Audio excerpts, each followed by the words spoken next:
Question 7. Which of the following will not be observed when a multimeter operating in resistance measuring mode? Probes connected across a component are just reversed. So basically, what is a multimeter? Multimeter is a meter which acts like an ammeter or voltmeter.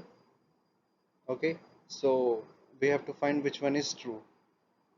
Sorry, yes, which we have to find which one is true.